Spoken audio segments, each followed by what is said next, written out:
Eh bien, bonjour les amis. Aujourd'hui, nous allons voir comment sauvegarder votre WordPress sur votre hébergement ou à distance avec un plugin super intéressant qui est gratuit qui s'appelle Updraft Plus, qui n'est pas évident à dire, mais super intéressant parce que ça vous évitera de perdre tous vos données. Imaginez que votre hébergeur prend feu, c'est déjà arrivé avec OVH, eh bien, vous avez cette sauvegarde qui va pouvoir vous faire repartir vos sites. La plupart des sites qui n'ont pas fait de sauvegarde, qui ont fait confiance à OVH, ils ont mis la clé sous la porte. Alors, il ne faut pas négliger la sauvegarde et je vous conseille vraiment tous les jours de sauvegarder votre site internet. Si ça dépend après, qu'est-ce que vous avez comme politique de sauvegarde? Par exemple, pour un site qui ne bouge pas, c'est un site vitrine qui ne bouge pratiquement pas, je vous conseillerais tout simplement de sauvegarder une fois par semaine, par exemple. 1 fois par semaine, ça suffit et pour un site qui change assez souvent comme un site, de boutique en ligne, ce genre de site, vaut mieux faire, 3 à 4 sauvegardes dans la journée, et faire des incrémentales dans la semaine. Je vous montrerai tout ça dans la vidéo. Alors je vous dis à tout de suite.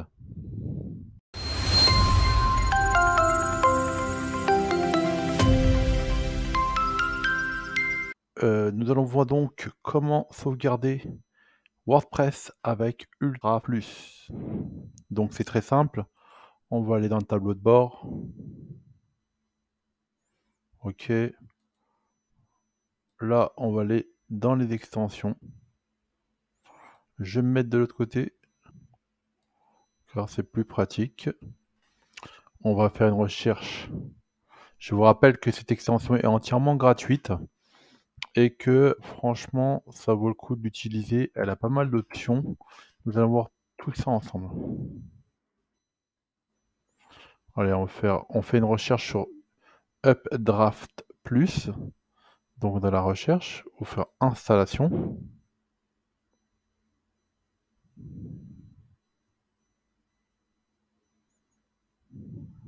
Voilà. Et on active. Voilà. On va cliquer ici pour commencer, tout simplement.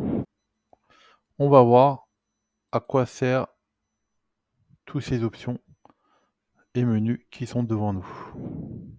C'est pas le tout d'avoir cette extension installée, il faut savoir l'utiliser.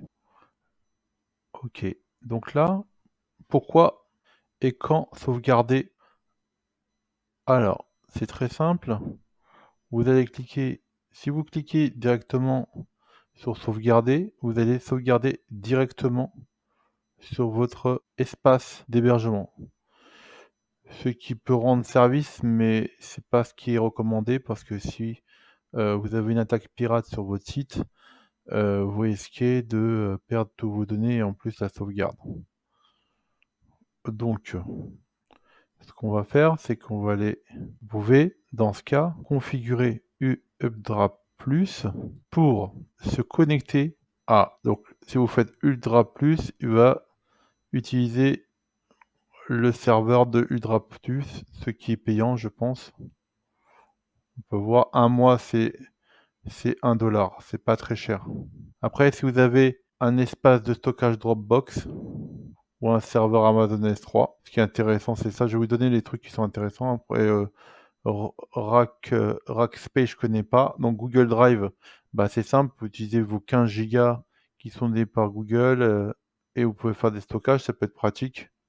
Vous avez aussi sur OneDrive, sur Microsoft OneDrive, vous voyez jusqu'à 15 gigas. Si vous avez un serveur distant en FTP, ça peut être intéressant. Si vous avez du stockage. Si vous avez des serveurs Microsoft Azure aussi, et vous pouvez aussi vous connecter en SFTP ou SCP, qui est la version de FTP sécurisé, S pour dire SSL sécurisé. Vous avez aussi un serveur cloud, c'est assez rare, c'est les entreprises qui ont ça. Google Cloud, voilà. Après, les autres options, la WebDAV, S3, tout ça, vous n'allez pas l'utiliser. Ou vous pouvez aussi recevoir la sauvegarde par mail. Bon, c'est pas ce qu'on ce qu'on propose. Qu'est-ce qu'il y a d'autre encore dans les réglages? Alors ici, on peut planifier la sauvegarde manuelle. On met tous les 2 heures, tous les 4 heures, tous les 8 heures, tous les 12 heures. Moi, ce que je vous conseille, c'est le faire manuellement ou quotidiennement, une fois par semaine. Après, vous pouvez faire hebdomadaire, mensuel. Mais moi, ce que je conseille, c'est quotidienne, tous les jours.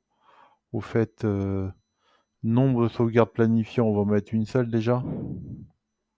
Planifier des sauvegardes de base de données. Oui aussi, en même temps, faut les 2, donc quotidienne. Là, la base de données, ça dépend de vous, ça dépend de si vous avez un e-commerce ou une boutique en ligne. Parce que si votre site il change assez souvent, je vous conseillerais de mettre 3 fois par jour minimum. Donc vous aurez 3 bases de données différentes sauvegardées. Donc c'est intéressant pour restaurer après. Voilà. Mais par exemple, pour un site qui bouge pas statique, vous pouvez laisser à une seule fois. Voilà. Quotidiennement, chaque jour, vous en faites une. Même si vous bougez pas du tout, dans ce cas, vous n'êtes pas obligé de mettre une sauvegarde quotidienne. Vous pouvez mettre une sauvegarde mensuelle, voilà, par mois, tous les mois. Voilà. OK. Donc on va revenir en manuel pour vous montrer comment ça marche.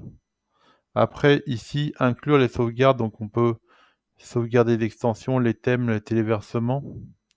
Donc là, les caractères qui sont exclus de vos sauvegardes.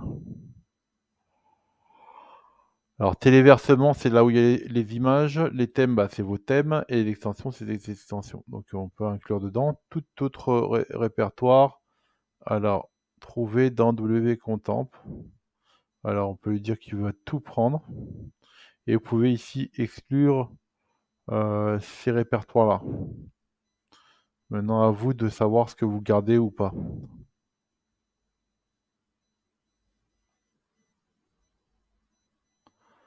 Donc tout ça, phrase de chiffrement de base de données. Vous ne voulez pas être espionné, traduit premium. Ah, il faut passer en premium pour l'avoir. Après, courrier cocher cette case, qu'un rapport soit envoyé. Donc dès que vous cochez cette case, vous recevrez un rapport de la sauvegarde pour savoir comment ça s'est passé. En général, il l'envoie à l'administrateur de WordPress. OK. Donc, réglage avancé.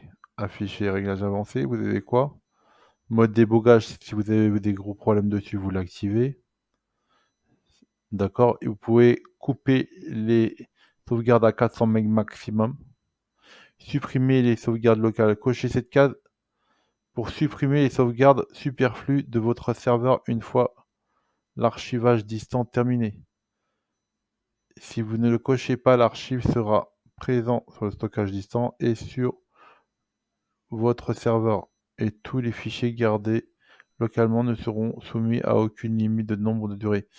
Donc là, ça veut dire que vous sauvegardez, quand vous faites une sauvegarde distante, il va sauvegarder d'abord localement le fichier et après il va l'envoyer sur le serveur distant.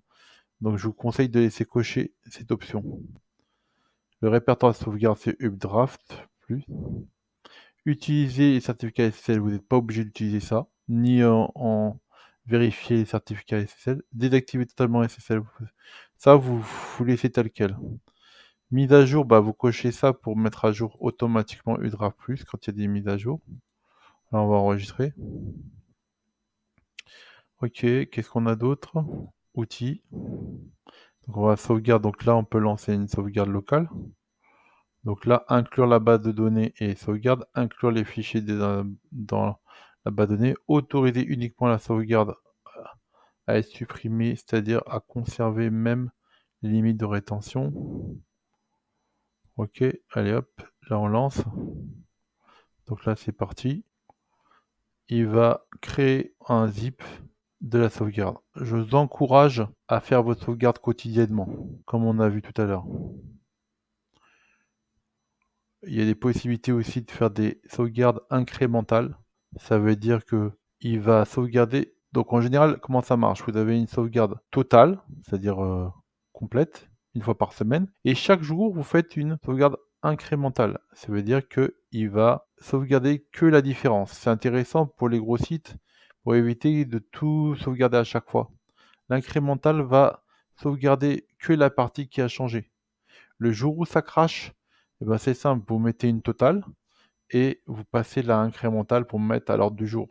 Voilà. Là, il est en train de faire son travail, là, il est en train de sauvegarder. Il a créé un fichier updraft plus bin zip. Et je pense qu'il a dû le mettre dans son répertoire à lui. On peut aller voir ça. Donc là, on était sur Direct Webmaster. Direct Webmaster. Voilà, donc là on descend, on recherche le répertoire UpDrive+. Voilà le répertoire. Et en effet, vous pouvez voir ici qu'il crée plusieurs fichiers du site. On peut rafraîchir en temps réel et vous allez voir, voilà, il crée ce fichier-là via le CMS et au fur et à mesure, ça augmente. Si il rafraîchit, vous voyez, voilà. Donc ça, c'est un fichier temporaire. Et après, il génère de l'autre côté un zip automatiquement. Donc ça se trouve dans le répertoire WP Contemp Updraft. C'est ici qu'il met ses fichiers de sauvegarde. Il mettra aussi la base de données, il mettra tout. Donc voilà, on se revoit après quand il a fini. Donc nous revoilà après la sauvegarde. Qu'est-ce qu'on peut voir ici? Donc on peut voir le fichier de sauvegarde quand ça s'est passé. Ici, on voit le 24 novembre 2022 à 16h28. On peut télécharger la base de données ici, si je fais ça. Voilà, il a extrait la base de données, on peut l'envoyer sur mon ordinateur ou la supprimer du serveur, comme on veut. Là, je vais la supprimer, parce que ça sert à rien de l'avoir sur le serveur. On peut extraire les extensions seulement, le thème en lui-même, toutes les images. Donc téléversement, c'est l'endroit où il y a toutes les images de votre WordPress, et autres, c'est les autres fichiers. On peut aussi restaurer directement en cliquant ici. À ce moment-là, une boîte de dialogue qui va s'afficher et vous avez juste à le suivre pour restaurer votre thème. Vous avez juste à le suivre pour restaurer votre site internet. Vous avez le bouton supprimer pour supprimer la sauvegarde du serveur parce que là actuellement elle est sur mon serveur. Là vous allez voir le journal, vous pouvez voir qu'est-ce qui s'est passé dans le journal de la sauvegarde, comment ça s'est passé, quel fichier a été sauvegardé et quel fichier ne l'est pas. Ok. Qu'est-ce qu'on peut voir ici? Migrer, cloner. Bah, ça, c'est une option en plus qui permet de migrer ou de cloner votre WordPress sur un autre hébergement. C'est super intéressant, mais faut payer quelque chose. On peut voir ça après. Qu'est-ce qu'on peut voir d'autre?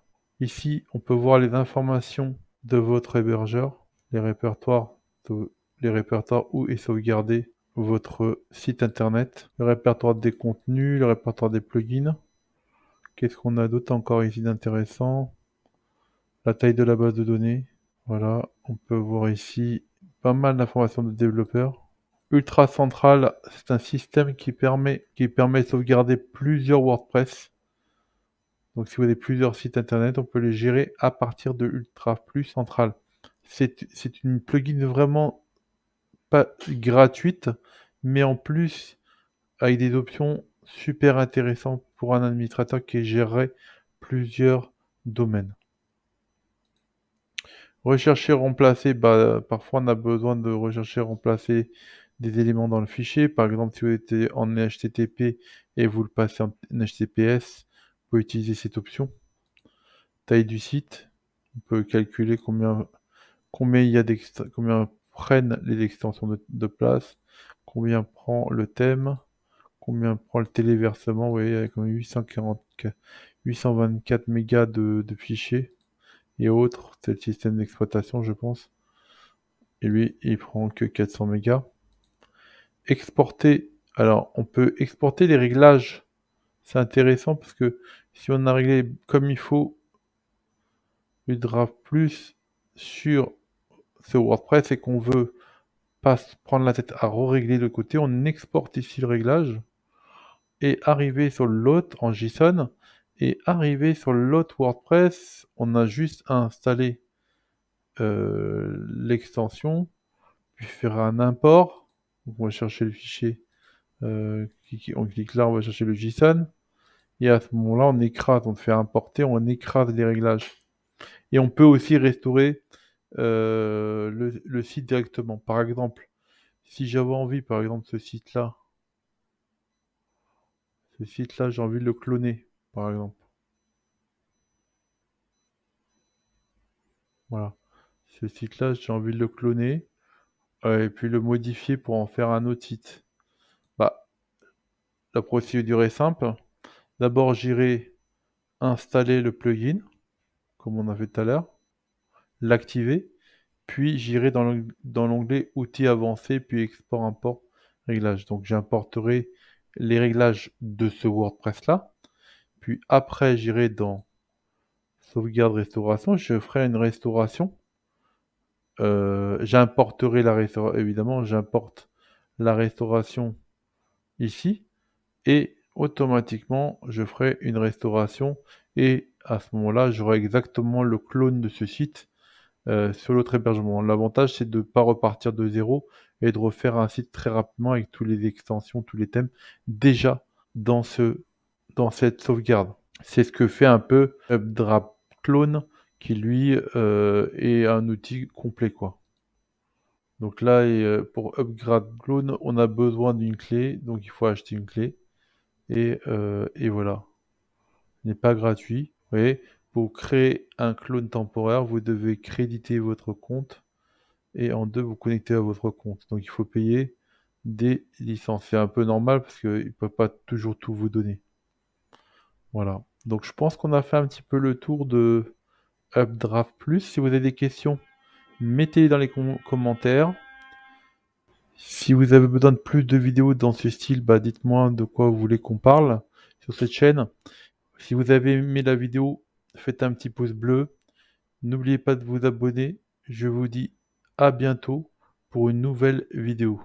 Merci de m'avoir vu.